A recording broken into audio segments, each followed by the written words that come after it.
Thanks, Ivan. We look forward to drafting the statement after the summit with input from your athletes as well as key parties who can help us get it right.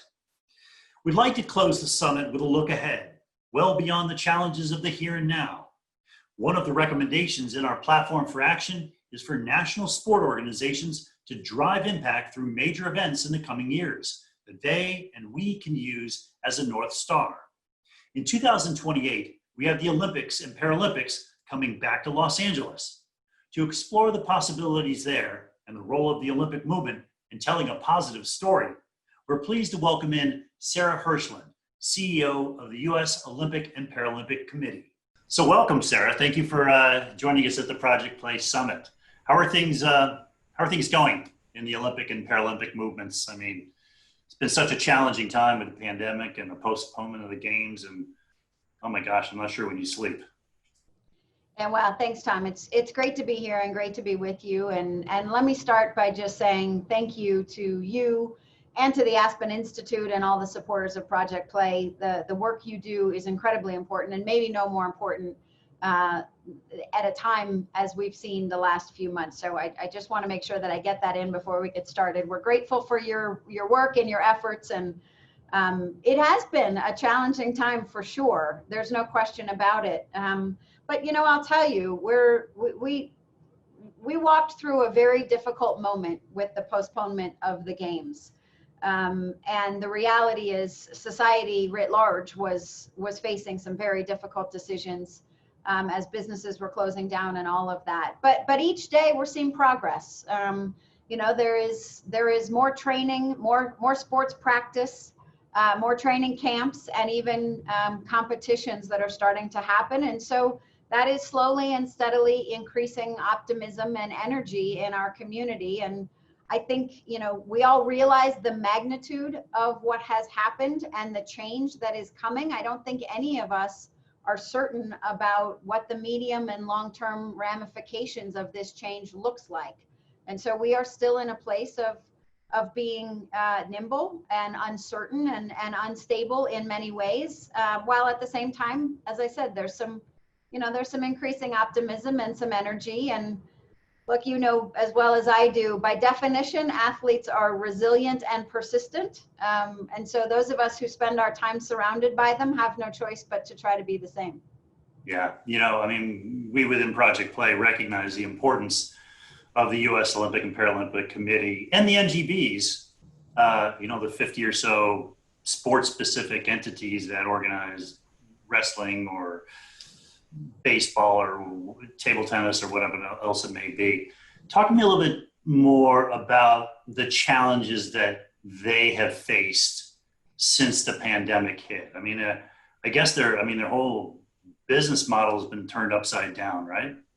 Certainly, without doubt. I mean, particularly the not-for-profit sport administration aspect of our community relies on membership, those membership dues, whether those are coming from sports clubs and sort of local businesses or whether those are coming from individuals. At the end of the day, you know, that's driven locally at the grassroots level, and a lot of that membership revenue has seen declines. These organizations are also the ones running competitions, and many of those competitions, again, start locally. It's the local grassroots competitions that ladder their way up to the regionals and ladder their way up to states. And, you know, ultimately, it's the feeder system for those who wear our country's flag and become a part of Team USA. But every one of those athletes started in a local gym or a pool or on a ski slope somewhere. And those competitions, as we all know, have not been happening. And the revenue derived from them is what sustains the sport ecosystem for the national governing bodies. So it's been challenging for sure. At the same time, I'll tell you, the organizations are creative. You know, some have had the flexibility and the capability to move into virtual competition environments. And they're doing what they can to try to, return to sport as quickly but safely as possible, but also to try to accommodate and adapt and keep their communities engaged. So it's a really challenging time for sure. So how, I mean, given the financial challenges that these NGPs are facing and the USOPC. But also recognizing that, they do have a large community within each of these sport pipelines. How do you assess their opportunity right now to be useful, be valuable? What's the pivot they should be thinking about making at this time? In particular, how to make life better for youth athletes. The kids coming up through your pipeline who one day will be Olympians or will be watching the Olympics and will have fallen in love with a particular sport, or not if they don't have an opportunity to play or have a good experience. Well, I'll speak on a couple levels. Certainly for us as an organization, we've been very focused on, some foundational cultural change and work that we can do to think about how to build the right structure and infrastructure of governance in sport, of administration, in balancing what I'll call competitive success with athlete well-being. We changed our mission last year to create more balance in that regard. And I think all the organizations, ourselves and our partners are focused on that. The realities of creating healthy cultures where athletes feel a real investment in their long-term well-being, while at the same time, there's a very inherently competitive nature to sport that's frankly what we all love and celebrate. And so we're working hard on creating that balance. And I think many of our partner NGB organizations are doing the same. They're also really focused on engagement. Sometimes, a good crisis forces the doors of change to open, and that allows you to do things that otherwise you may not have been able to do as easily or as readily. So there's been some change that has come that I think allows organizations to connect with their membership base, with their fan base, with their participant base in new and different ways. And a lot of that's been accelerated. And, you think about, I look at the payment industry as an interesting comparison. We were still using credit cards, and we knew that this contactless payment thing was probably coming, but it was going to happen slowly right up until it wasn't. And I think that same thing is happening a little bit in sport. It's like change was happening a little bit slowly, and this has accelerated some of the engagement, the virtual way of interacting. A lot of that stuff has been accelerated for us, just as it has for other industries, and some of that will prove to be a very good thing. So it sounds like the message you're trying to convey to everyone in the Olympic movement is like, lean into this moment. 100%. Yeah, absolutely. So, we within Project Play know historically what has happened with youth sports over time. And one of the first statistics we put on the table back in the spring after COVID hit is that during the last economic recession, sport participation, regular sport participation among kids ages 6 to 12 fell from 45% down to 38%. And, through a lot of effort by a lot of organizations, including the USOPC, which is, put together the How to Coach Kids website and done more with American Development Model, et cetera, has been a real plus in terms of helping us collectively drive progress. We're starting to see it. We're starting to see coach training go up a little bit more. We're seeing participation tick up a little bit, really across all income categories. But then COVID hits, and then we're like, oh my gosh. And if you look back at the recession, those numbers, we know what happened when the economy crunched things. Kids stopped playing, and we still haven't got back to where we were back in 2008. So with that in mind, what should we be thinking about? To make sure the same thing doesn't happen this time? Well, I think, and I'll, frankly, this is exactly what's quote keeping me up at night these days, is a real concern for the long-term viability and sustainability of sport development.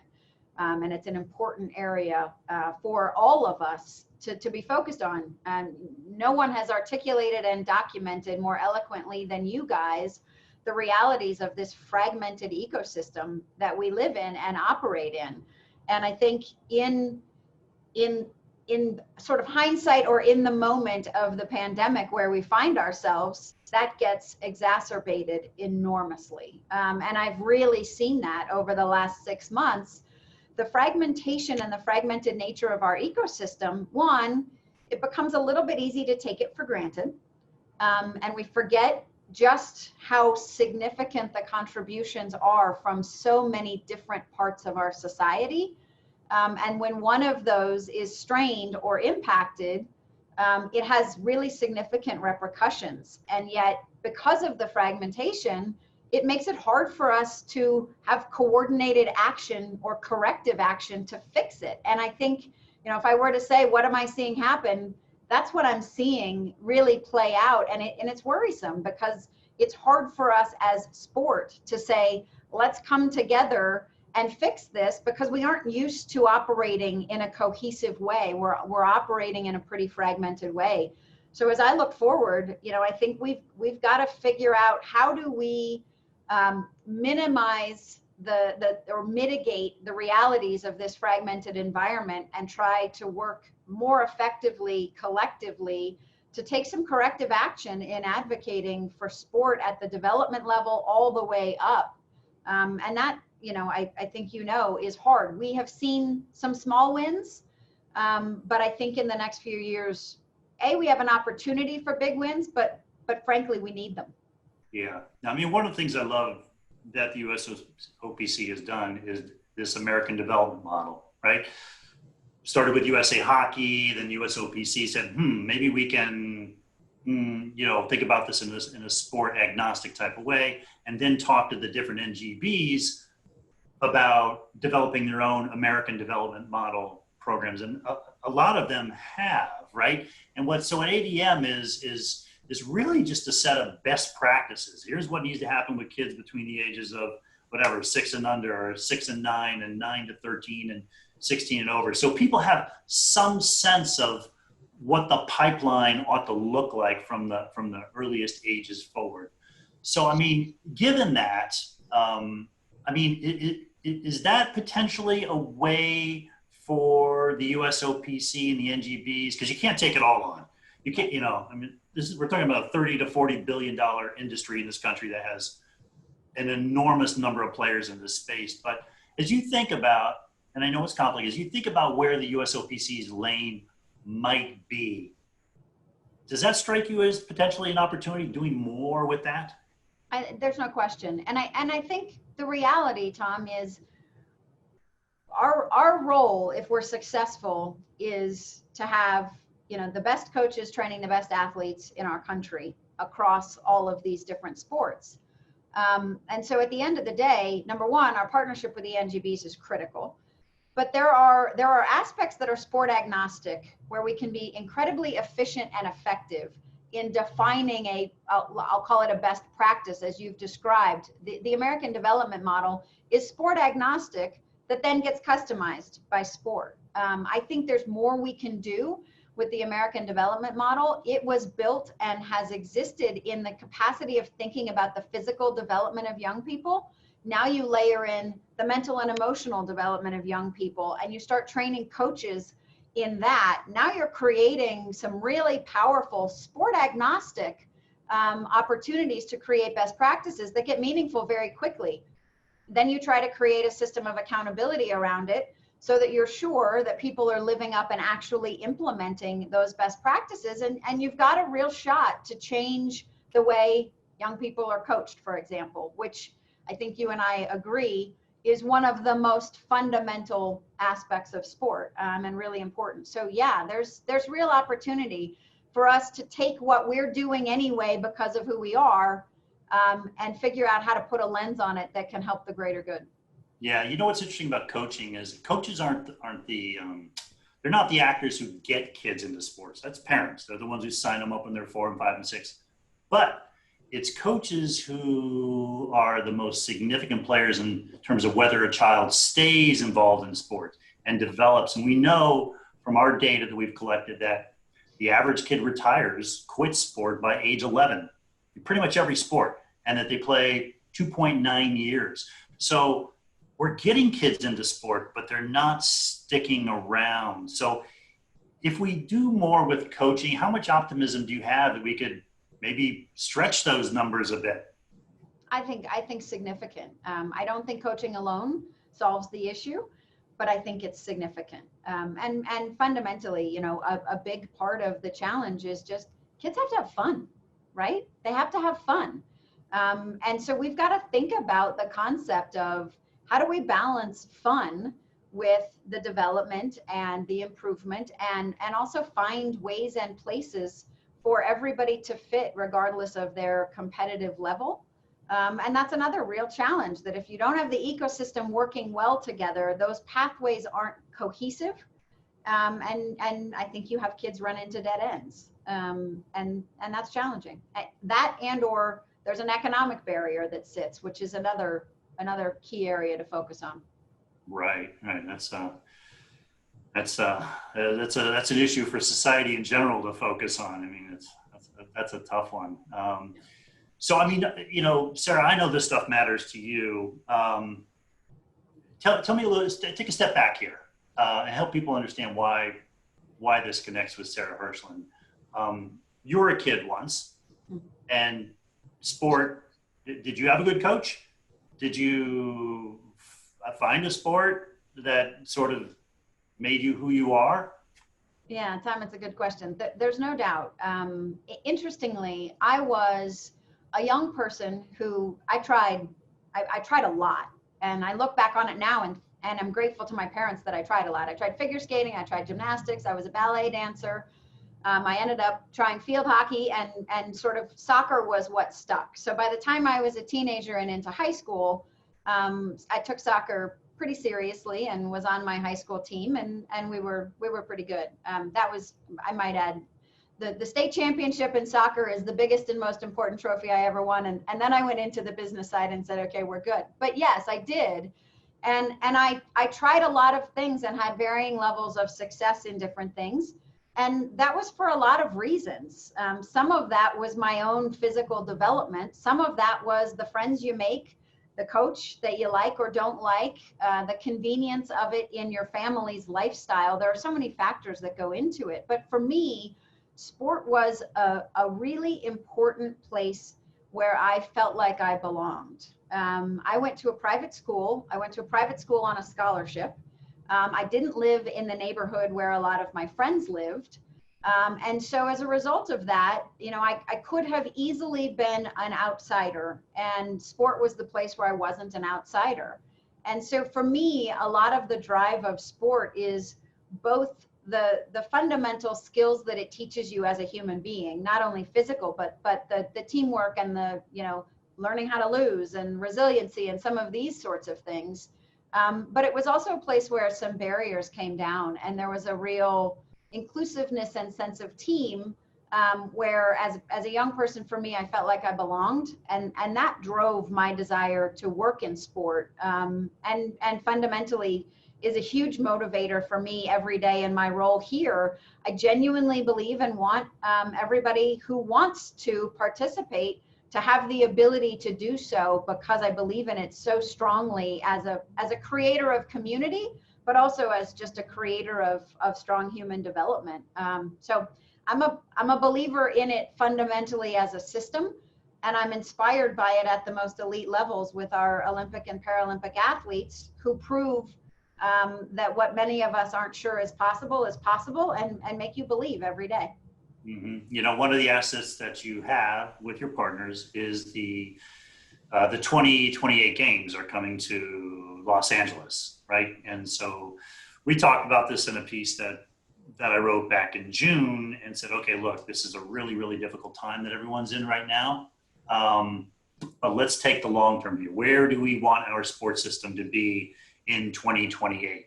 What is the story we collectively want to tell as a country? What will make us feel good? What will actually produce outcomes that are valuable for the Olympic movement, for the sports sector, and for society in general? So that's where we're trying to get everybody to think, okay, what's the system? What are the features that we need to put in place to make sport accessible to all kids, and something that they sustain into their teenage years and ideally in adulthood?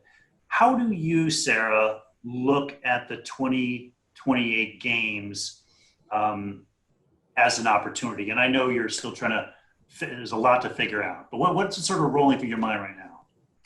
Well, I think, we know that when you host the world, what we'll do is bring together the most diverse base of athletes across the most diverse set of sports. So it becomes this incredible melting pot of sport, unlike anything else. We will have, every flavor of athlete you could have across this massive diversity of sport and event. And, the motivation there is that everybody can see themselves somewhere. Everybody can relate to that experience. And when you do it on your home turf, it's very visible, right? It is, this country will see and participate in the Olympic and Paralympic Games when it's in our home turf without having to work hard to do so, because it will be so top of mind. So the motivation is to allow everyone to see themselves somewhere in that experience and be motivated by it.